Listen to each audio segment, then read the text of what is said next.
When I was a kid, the only people who made a living doing something creative were artists and entertainers, and maybe the people who wrote those funny greeting cards and the occasional architect.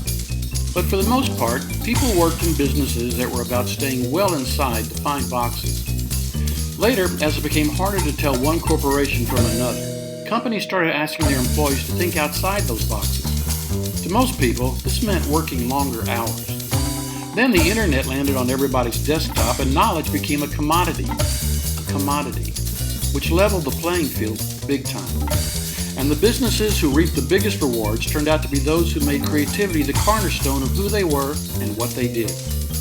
And people started talking about the end of the information age and the beginning of a new era, the creative age, which led people who know a lot more than you and me to say things like this. Creativity is as important in education as literacy, and we should treat it with the same status. Unfortunately, if you ask most people to think creatively, they don't have a clue where to start. They didn't learn it in school. No one ever started any lectures with, okay, here's how this whole creativity thing works. So I wrote the book.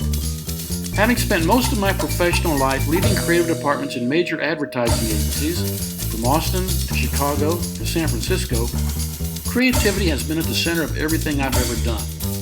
But until I was asked to teach it at the University of Texas, it never occurred to me how to explain the creative process to anyone. And now that I have, I want to share it with the world. Because creativity isn't something just reserved for artists and people who dare to wear unconventional socks. It's something for everyone. And all you need are these three things: a little direction, a little courage, and a little book.